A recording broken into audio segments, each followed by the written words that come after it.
I had a few questions for you men. One question is regarding Noah's Ark. Regarding Noah's Ark, why didn't the animals, I just want the middle section to answer, only the middle section. Why didn't, when Noah got all the animals in the ark, how come the tigers and the lions didn't start to eat all the other animals on the ark? Why didn't the animals eat the other animals? Why didn't the carnivore animals eat the plant eater animals or whatever? Why didn't they attack each other? Why? Go ahead. Your answer is? Because all the animals were vegetarian. Very good. You heard it. All the animals were vegetarian. Give me that, Captain. Genesis 1 and 30. Very good. Very good. You know there's some Israelites that can't answer that question. The book of Genesis, chapter 1 and verse 30. And to every beast of the earth, and to every fowl of the air, and to everything that creepeth upon the earth, wherein there is life, I have given every green herb. I have given every green herb for meat. For meat. And it was so. And it was so. So all the animals, including man, only ate the green herbs. Nobody ate meat. When did meat enter our diet? That's my next question. When did meat enter our diet? Yes, you right here. After the flood. Very good. In Genesis 9, after the flood. That's when meat was introduced to man's diet. Prior to the flood, nobody ate meat. Everybody understand that? Yes, sir. Very good. All right, next question. What was the name of the Pharaoh when our forefathers left Egypt? What was the name of the Pharaoh? Shalom. Was it Ramses II? Okay, if somebody challenged you and said, prove it, where would you go? It'll be Exodus chapter 1, I think verse 10, where it says, it built for Pharaoh treasured cities. Okay, let's read that, Captain Isaac. Let's read. The book of Exodus, chapter 1 and verse 11. Therefore, they did set over them taskmasters to afflict them with their burdens. And they built for Pharaoh treasure cities, Pithom and Ramses. Now, that's very good. But now, I'm going to give you another one. Add this to your arsenal. Numbers chapter 33 and verse 3. Let's read 1 to 3. Testing, 1, 2. But verse 3 is the point. The book of Numbers, chapter 33 and verse 1.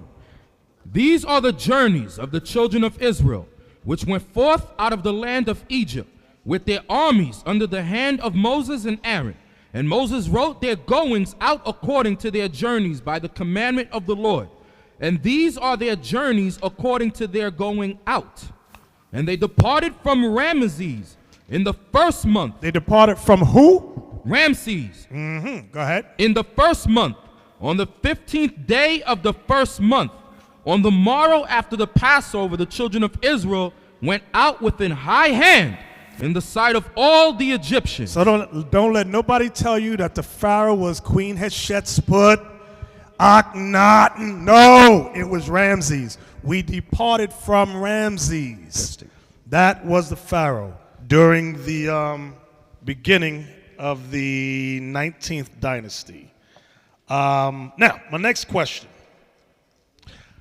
How come, now these are all questions based from the black unconscious thing. They always throw these questions up. How come there's no bones or tombs of the kings of Israel to be found? How come, if Israel existed, where are their tombs? How come nobody can find their tombs, their sepulchres, their burial grounds? Why is that? Now, here's where you go. Jeremiah chapter 8 and verse 1. The book of Jeremiah, chapter 8 and verse 1. At that time, saith the Lord, they shall bring out the bones of the kings of Judah, and the bones of his princes, and the bones of the priests, and the bones of the prophets, and the bones of the inhabitants of Jerusalem out of their graves. And they shall spread them before the sun, and the moon, and all the host of heaven, whom they have loved, and whom they have served, and after whom they have walked, and whom they have sought, and whom they have worshipped. They shall not be gathered, nor be buried. They shall be for dung upon the face of the earth. So that's the proof that our burial ground, sepulchres, was destroyed. They went in, like Levi said, he was correct. They went in and invaded our tombs, took our bones out, because it was customary. When you look at many nations, when the kings of, not of just of Israel, other kings died, what was it common to bury with them? Riches and things of that nature. So the Most High said, because Israel was wicked and we started worshiping the sun, the moon, and stars, he said, that's what your bones are going to be. Spread out before the sun, meaning our burial grounds would be destroyed. Now, this happened after the time of Christ. How do we know? When you go to Acts, get Acts chapter 2 and verse 29. The book of Acts, chapter 2 and verse 29. Men and brethren, let me freely speak unto you of the patriarch David, that he is both dead and buried, and his sepulchre is with us unto this day. So David's sepulchre, his graveyard, his tomb was there during the time of Peter and them. So Jeremiah's prophecy was later on. He said, listen, this is what's going to happen to y'all. That's why people, where's David's tomb? You ain't going to find it now. It's been disturbed, destroyed. Everybody understand that? Okay, next question. Next question. Who is the God-sent comforter? Who is the comforter? Who is the biblical, maybe I didn't word it right. Who's the biblical comforter? That's Christ. Okay, that sounds profound. Where would you go to prove it? Isaiah 51:12. Oh, I like that. Give me that. Isaiah 51:12. I likes that. Isaiah 51 and verse 12. I, even I, am he that comforteth you. Who art thou, that thou shouldest be afraid of a man that shall die? Can you read the verse above it so we know what he's talking about? Verse 11. Therefore, the redeemed of the Lord shall return, and come with singing unto Zion, and everlasting joy shall be upon their head. They shall obtain gladness and joy, and sorrow and mourning shall flee away. I, even I, am he that comforteth you. So it's the Lord that is the comforter. Now, when you go back to John 14, where Archangel had taken us, this is the chapter where the unlearned, and not just Israelites, because you get Muslims that use John 14:2 to say the comforter is that, what's that dude, camel jockey's name? Muhammad. They say Muhammad is the comforter. When you go to John 14, is it I'm not looking at it. Somebody, is it verse 18? 18, read 18 for me. John chapter 14 and verse 18. I will not leave you comfortless. I will come to you. You stressed the wrong word. Stress the correct word, Isaac. Go I read will it. not leave you comfortless. I will come to you. So who is the I, brothers? Christ. That's the Lord that Isaiah 51 was making reference to. So the Lord is the comforter. So you got Isaiah 51:12. Now before you go to Isaiah 51:12, cut them right here in the very chapter. Don't leave the chapter. Stay right there. Go to verse 18. That cuts them. Then you go to Isaiah 51:12. Then you go to Romans 15:4. Let's go there. The book of Romans, chapter 15 and verse 4. For whatsoever things were written aforetime were written for our learning, that we through patience and comfort of the scriptures might have hope. Very good. Very good. Next question. Somebody says God only deals with their camp. If you're not in their camp, it's not of the Lord. Where would you go to destroy that stupidity? You hear that stupidity? Now that is some stupid and evil talk. Remember my question. You have certain people, certain camps that say if you are not in their camp, you're not the elect, God is not dealing with you. You can use Revelations 2, how he goes into the 7 churches. There were some churches that were doing evil, and he was still dealing with them. Very good. That's good. I like that, but there's another one that gets right to the point. Give me Luke 9. Mark 9. Give me Mark 9. 38 to 41. Mark chapter 9, 38 to 41. So what Jonah said is absolutely correct, is good. Revelation 2. Let's read that. Mark 9, 38. The book of Mark, chapter 9, verse 38. And John answered him, saying, Master, we saw one casting out devils in thy name, and he followeth not us. He followeth not us. He's not with our camp, with our group. Go ahead. And we forbade him, because he followeth not us. And we made him stop doing that, because he doesn't follow our camp. Go ahead. But Jesus said, Forbid him not, Christ said, forbid, don't stop them.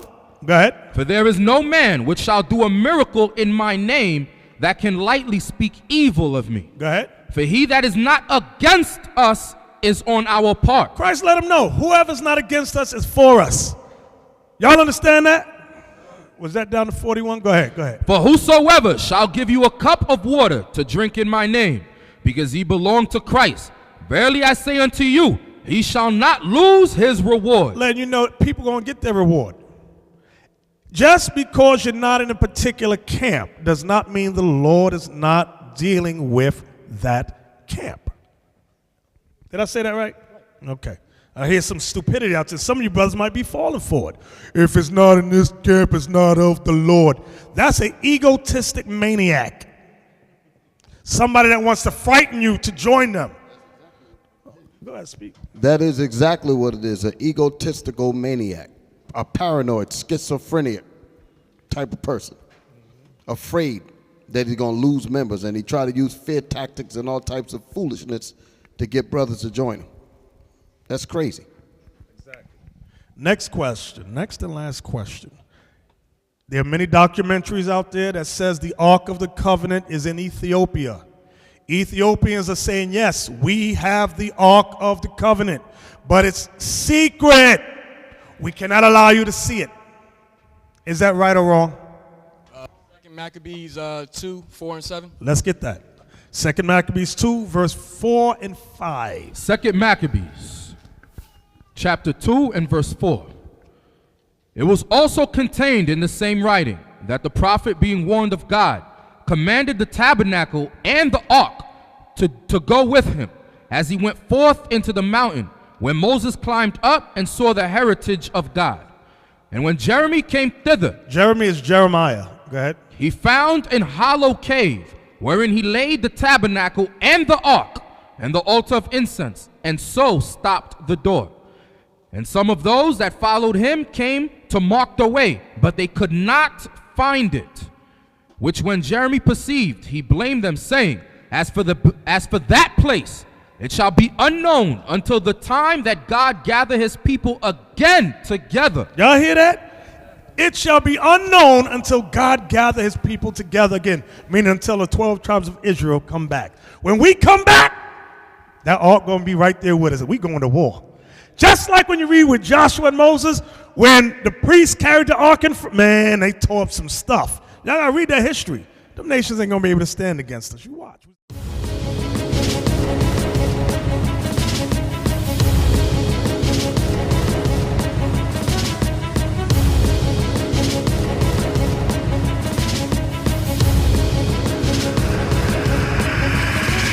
Shalom, Israel. I'm Elder Nathaniel, Israel United in Christ. YouTube likes to shut our channels down, as some of you have noticed, ever so often. Subscribing to join IUIC will assure you will always stay connected to our YouTube accounts. We want to do our best to make sure this truth gets out. Please click and join our subscriber YouTube channel called Join IUIC to stay linked to all of our videos. So again, please make sure you subscribe to this Join IUIC channel to get your latest updates from all our YouTube channels. Shalom.